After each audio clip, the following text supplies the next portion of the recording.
I would submit that without Judicial Watch, I shouldn't say this. I don't know where we'd be without Judicial Watch as a country. I'm serious about that.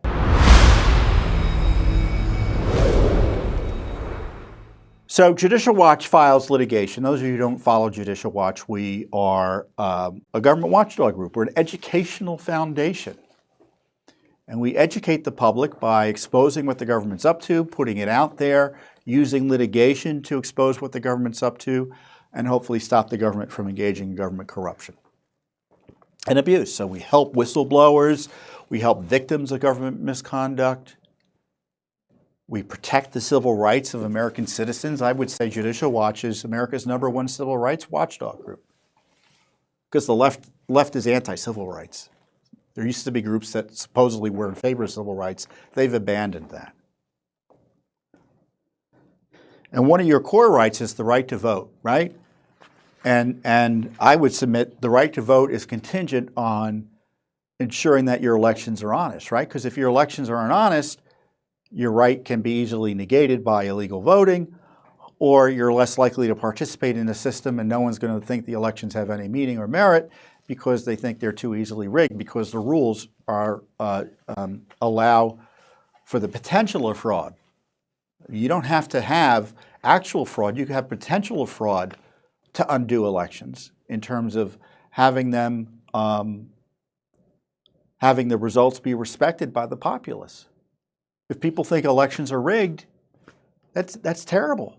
And sure, that's why the law puts these rules in place to reassure people that their votes will count.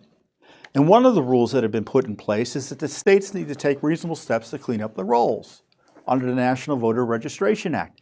And the Supreme Court, the Supreme Court ratified Judicial Watch's work in this area several years ago by essentially saying that, yes, it's right and it should be the case that states need to clean up the rolls under the National Voter Registration Rights Act, even if the Justice Department won't enforce it. And Judicial Watch has been was the first private group to enforce this law, that the states take reasonable steps to clean up the rolls. Meaning if someone moves or dies or otherwise becomes ineligible, they're removed from the list.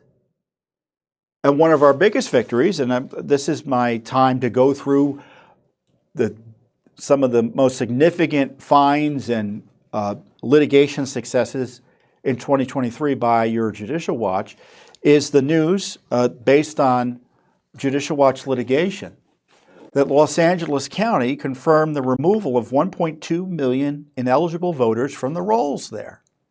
And this was a result of a Judicial Watch lawsuit settlement where we sued the state of California and Los Angeles County. And as part of the settlement, Los Angeles County promised to begin the process. It took several years to remove people who were inactive, people who shouldn't be on the rolls.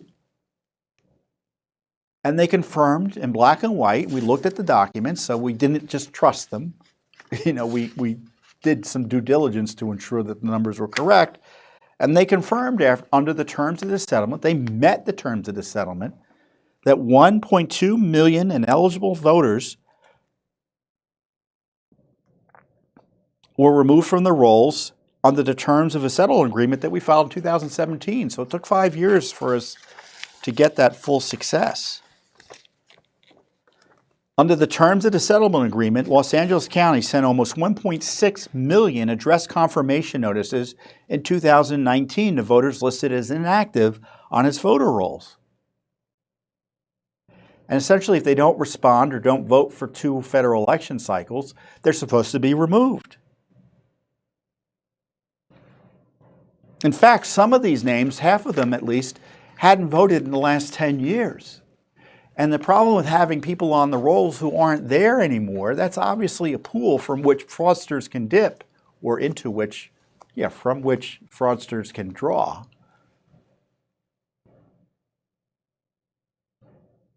You can, especially in California, where you don't have voter ID.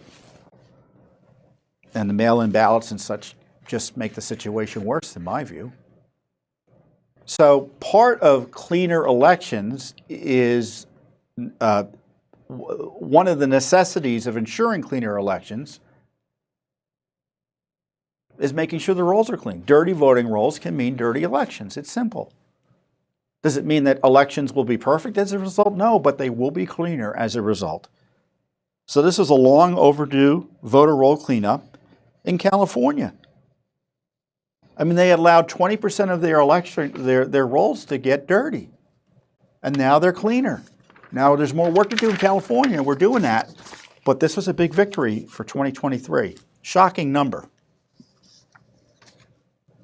And I'm going to go as best as I could chronologically from the beginning of the year. So that was in February. In March of this year, Judicial Watch found, this is what I was talking about with the Defense Department earlier, we uncovered Air Force documents that are outrageous. They're documents from the Air Force Academy that focus on anti-American critical race theory training of cadets. And the documents show that our cadets are being brainwashed and abused at the United States Air Force Academy.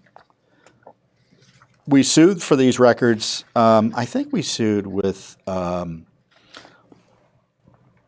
group of veterans called Stand Together Against Racism and Radicalism in the Services, STARS. And we sued the U.S. Department of Defense for Air Force Academy records regarding systemic racism, which is an anti-American smear and canard. And this is what they say in one of the documents. Systemic racism exists in our society. Identity groups, whether based on race, ethnicity, age, gender, sexual orientation, religion, or disability, have all experienced less than equal treatment in our nation, both historically and persisting in the present day. Systemic racism means that fundamental to America is racism. Everything that happens is informed by racism by the government. Our whole military is informed by racism. And of course, that's the basis for revolution, right? That's what makes it communist and Marxist. That the institutions of America have this original sin that hasn't been erased, racism, or variations of it, whatever you want to call it, genderism or whatever other Marxist term they have to disguise the revolution. And because our institutions are compromised, they need to be overturned.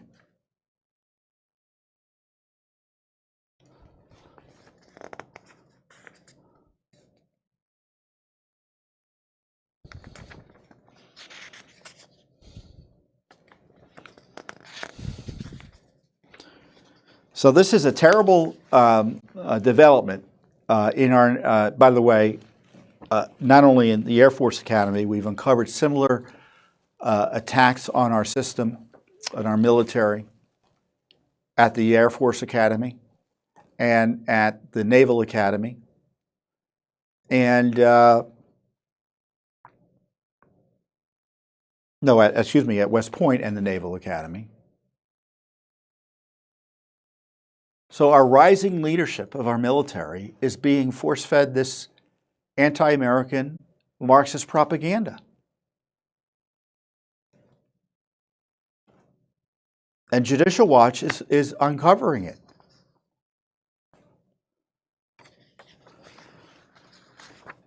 So, it's one of these things where it's like, I sure wish we hadn't found this because I wish there was nothing to be found. But we found these terrible documents showing that there's this full embrace of critical race theory and systemic attacks on our system of government and our Constitution and the American way in our military. I think that's urgent, don't you? Also in March, we settled another case related to election integrity. Colorado agreed to settle a lawsuit over ineligible voters and agreed to extensive reporting and a review of voter roll cleanup efforts. Colorado voting rolls removals increased by 78% as a result of our litigation. So we had that big case in Los Angeles County, California. We had a similar lawsuit in Colorado over their failure to clean up the rolls, and they settled after they cleaned up the rolls. So again, countless names removed from the rolls. And that we found, talk about systemic, there was a systemic failure to clean up the rolls in Colorado, and our lawsuit settlement fixed it.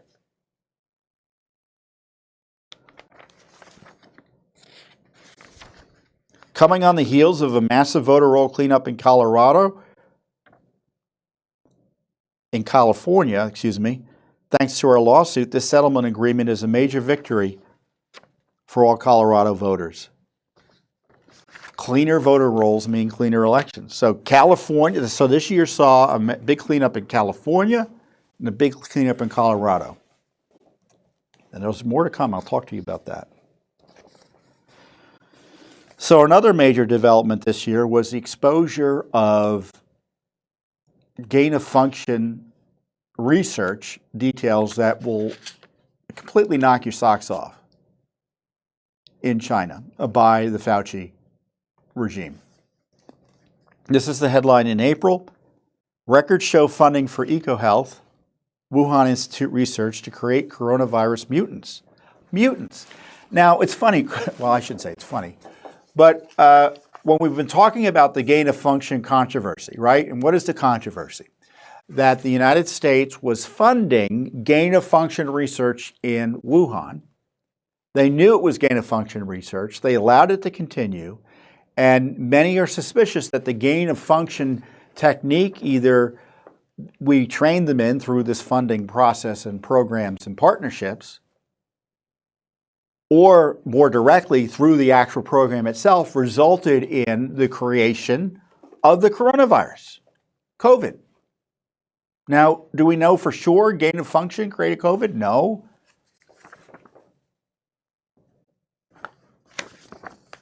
But we do know for sure that gain-of-function is dangerous. Because what is gain-of-function? It takes a virus and makes it more likely to infect and harm human beings. And it never occurred to me to call these viruses subjected to this gain-of-function mutation as mutants. Mutant viruses. But it did occur to them. The Fauci people called it mutant viruses.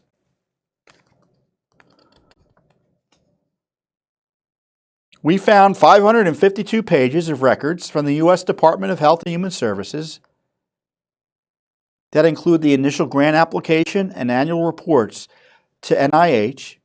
That was the agency of which Fauci's agency is a subpart.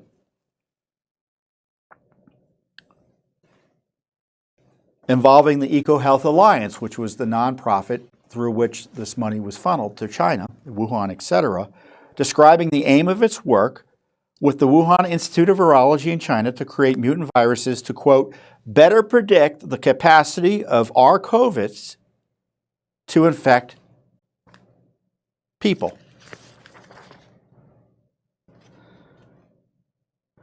EcoHealth planned to sequence the spike protein from coronaviruses obtained from bats for the purpose of, quote, creating mutants to identify how significantly each would need to evolve to use ACE2, which is explained as the receptor to gain entry into human cells. So they were specifically creating mutant coronaviruses. And this was a material that was in the possession of this agency beginning in 2013. These were applications from 2013.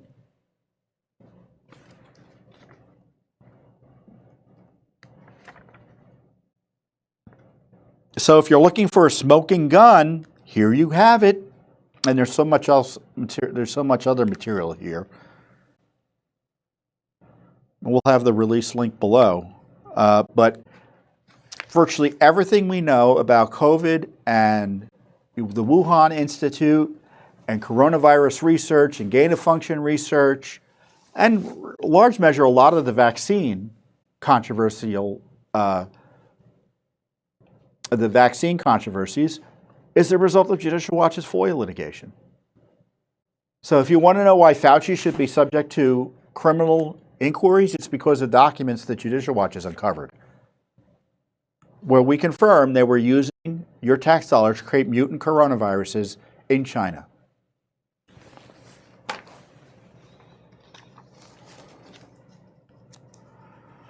Well, this is an important find as well. We had a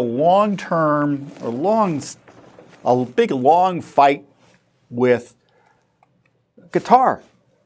I don't know what other way to put it. The Qatar Foundation was giving money to Texas A&M, and we were working with our friends at the Zacor Legal Institute, Zachor, to find out how much money Qatar was given to Texas A&M. Now, Qatar is a hotbed of Islamic radicalism.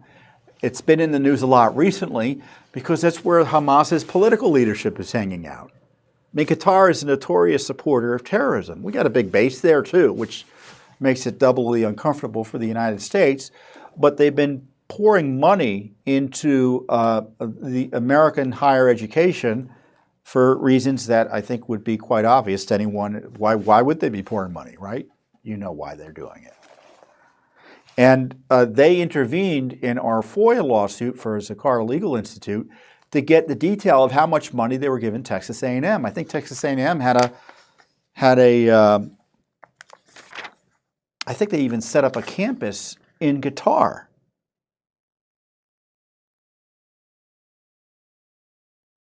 And Zacor, they began asking for documents or money for documents about the detail there, detailing the amount of money Qatar was given to Texas A&M back in 2018. So we were dealing with the Qatar Foundation, who was intervening here up and down the Texas courts for years. So we were involved in fighting a foreign government, essentially, to get the truth about what a U.S. entity was getting in terms of money there. Texas A&M University.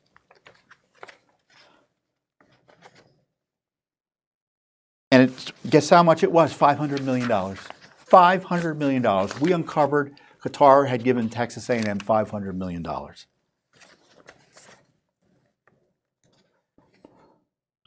A public university, by the way.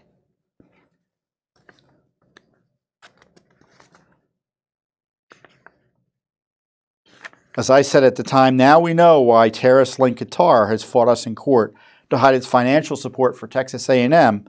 We just found out the financial support was $500 million.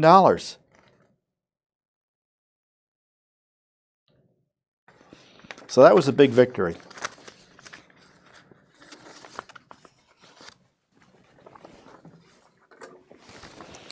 So next up in our big victories in 2023 is Pennsylvania. People always say, what are you doing about Pennsylvania voting rolls? What are you doing up there? Well, we settled a lawsuit there after Pennsylvania removed 180,000 names from their voter rolls.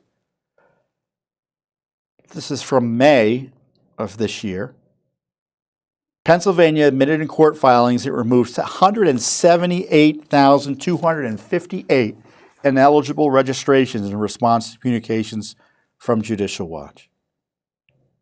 The settlement commits Pennsylvania and five of its counties to extensive public reporting of statistics regarding their voter roll cleanups for the next 5 years, along with a payment of $15,000 to Judicial Watch.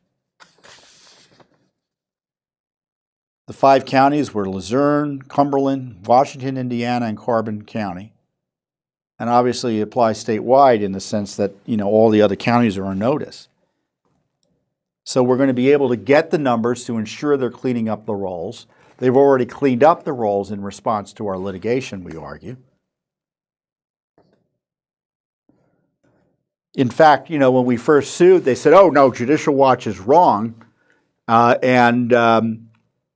These counties that we had initially specified, they actually clean up the rolls. We said, well, you told the federal government something different. Well, they said, well, that's true, but you're wrong. I mean, that's the way Pennsylvania was handling things to date. One county, Allegheny County, in response to Judicial Watch's inquiries in 2020, removed, I think, 70,000 names. We didn't even have to sue. They just said, you're right, we're going to remove 70,000 names. So last year saw the settlement with Los Angeles County, result 1.2 million names. Countless names removed in Colorado and in Pennsylvania under this Voting Rights, National Voter Registration Act. So this is an interesting story, and I know some people think, well, why are you concerned about Joe Biden's dog? I don't, I'm sure it's a nice dog, or was a nice dog. I don't know where he is now, but he was biting Secret Service agents. It was out of control, and as we uncovered, thanks to a tip, and we confirmed the information in July of 2023, that Joe Biden's dog had attacked the Secret Service 10 times. Can you imagine a dog attacking you? I'm sure there are many dog lovers who are watching. Can you imagine having a dog that attacked 10 human beings? Including one of the Secret Service agents talked about the dog biting him on the arm like this and grabbing his forearm like that. Crazy. Another Secret Service agent bitten on the back. It was a technician, I think, who showed up at the Biden home in Delaware. The dog sneaked out and bit him on the back. Crazy. And back when we uncovered it back in July, the Biden people lied, said, oh, no, we're going to take care of it, trained, and they didn't. And he bit 25 people more, I think, or something crazy like that was exposed by NBC, and they finally said, okay, we're going to get rid of the dog. So this is the way the Biden, to me, it's kind of an indication of the way D.C. works. You had the President of the United States, his dog, usually, and the President and Jill Biden were present for some of these attacks, was biting Secret Service agents, federal law enforcement people who are willing to put their lives on the line. They're allowing their dog to bite them and not doing anything about it. And the Secret Service was hiding the information. We only got this material after pushing for it through FOIA.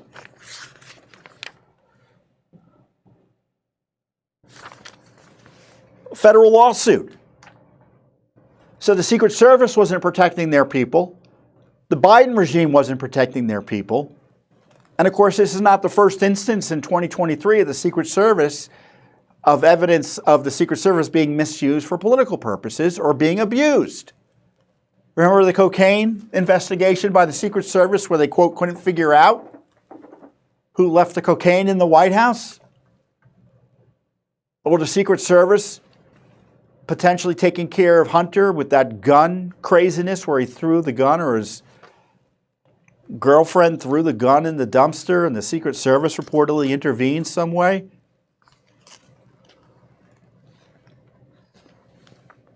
Unbelievable stuff. Which leads me to our next set of disclosures, and I think we had a few disclosures of this over the year, most recently in December, where we uncovered that the Secret Service was involved in the investigation of the drowning of Obama's chef, DeFari Campbell, up in Massachusetts. You may recall when the poor guy first drowned, you wouldn't know that it even occurred on the Obama property. Well, in fact, the Secret Service was involved. We found that out. We found out also through our litigation and FOIA requests that Obama was there at the scene of the emergency response. And outrageously, more recently, we just uncovered that the Secret Service had 2 boats, presumably there for emergencies, that they couldn't get to work when the guy went missing and drowned. And they had to use the groundskeeper boat to get out there. Secret Service records disclose agency boats inoperable for Obama's chef drowning emergency. So you had Obama's personally being involved at the investigative level here. Secret Service boats not being operable. And Judicial Watch is the one who figured this all out.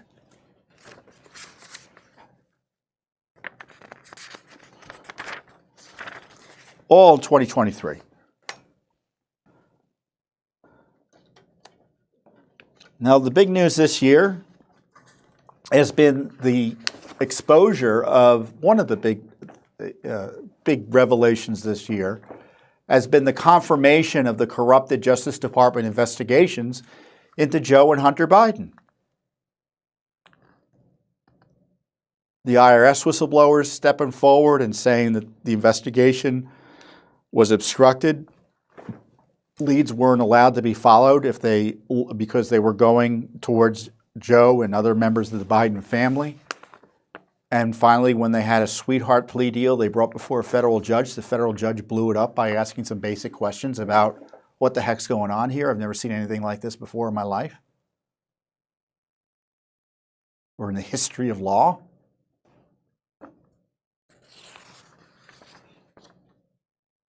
While this same Justice Department pursues laws and charges against former President Trump that have never been pursued before in the history of America, the current president and his family are protected from serious investigation into crimes that are typically prosecuted related to mafia operations, racketeering, money laundering, bribery, etc. And Biden's been caught lying time and time again about his involvement in all of this. And the left says, well, there's no evidence. The evidence is Biden's lying about it. He said Hunter did nothing wrong. I had no contact with his business partners. I never talked to him about business. All of that has been proven as lies. So every changing story, every time he changes a story, the story gets blown up as a lie. And one of Judicial Watch's biggest disclosures to date is the fact that Joe Biden, through an examination of his alias email accounts, we found that that Hunter Biden was getting information about Joe Biden's meeting with, guess who? The Ukrainian president when he was vice president. Burisma, does that ring a bell? We found back in this is all in December. We had a busy December. Lawsuit uncovers 2016 Joe Biden emails showing Hunter Biden copied on Ukraine president information.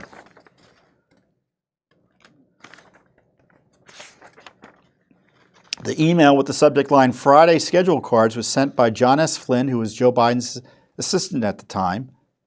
Boss, 8:45 a.m. prep for 9 a.m. phone call with President Poroshenko. Includes information on the number of troops who died, and it was CC'd to Hunter. Why was Hunter getting information about prep for a call with the president of Ukraine at the time? Was there a Burisma tie?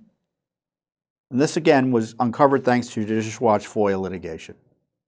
And it blows out of the water, as I said in this release. What did I say in the release? Blows out of the water the notion that there was any distance between Joe and Hunter Biden on the Burisma influence peddling scandal. And the year ended with another major victory for clean elections, yet another. So this was what? Colorado, Pennsylvania, California. We also had a case in Illinois that settled where we gained access to voter rolls to help ensure they were cleaner. And then as the year closed, the government of D.C. confirmed to us that they removed 103,000 ineligible names from the voter rolls in response to Judicial Watch.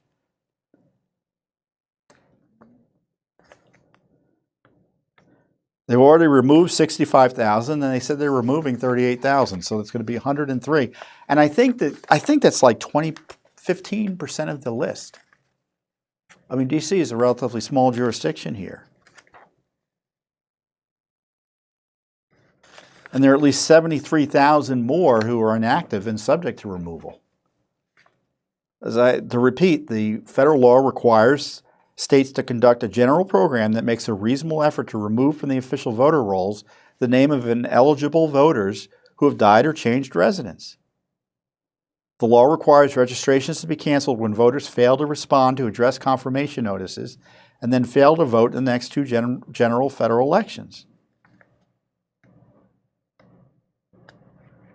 And so those reports of what that is, so they're supposed to report what they're doing in that regard to the Election Assistance Commission. We're looking at the records. We're seeing there's nothing being done. In the case of D.C., evidently, they were sending out the notices and not following up and removing people after they dropped off the list. They didn't either respond to the notice, they didn't vote for 2 federal election cycles. And only because we rang the bell again did they do it. But a big cleanup in D.C. thanks to Judicial Watch. And just so you know, we warned Illinois that their rules are filthy. They need to be cleaned up, otherwise we'll sue. And we sent the similar notice to California. Because despite what LA County did, there's a big mess in California as well, and we're going to sue there unless they take urgent steps and radical steps and timely steps to clean up the rolls. I mean, there's millions of names that haven't been, well, I shouldn't say. I would suspect there's potentially well over 1 million names in California alone that need to be cleaned up. So another big victory. And then most recently, we uncovered material from the FBI. FBI records show that the Office of General Counsel reviewed controversial targeting of traditional Catholics. Now, they were telling us that, remember that targeting of traditional Catholics out of the Richmond office, the Richmond field office? Oh, that was just one office. And we stopped it as soon as we found out about it. Well, that wasn't really true, Director Wray, because Judicial Watch uncovered documents, thanks to our litigation with Catholic Vote, that the Office of General Counsel, which is D.C. headquarters, approved some of the targeting here. Again, Judicial Watch uncovered it. So we ended the year exposing that maybe Wray committed perjury before Congress when he denied that anyone outside of Richmond had any practical influence on what was going on there. So not a bad year for the rule of law. Where would we be without Judicial Watch, right? And if you have not made your donation to Judicial Watch for 2023, there's still time. And if you're seeing this after the new year, you can begin the new year. You can fulfill your resolution to be a better patriot and protector of our Constitution by supporting Judicial Watch. I would submit that without Judicial Watch, I shouldn't say this. I don't know where we'd be without Judicial Watch as a country. I'm serious about that, and I'm convinced that without Judicial Watch, our history would be very different in a negative way, right? Our Constitution would be weaker. Your right to know would be weaker. Corruption would be more rampant. It would be worse. You think it can't get worse? It can get worse. And it will get worse without Judicial Watch. Thanks for watching. Don't forget to hit that subscribe button and like our video down below.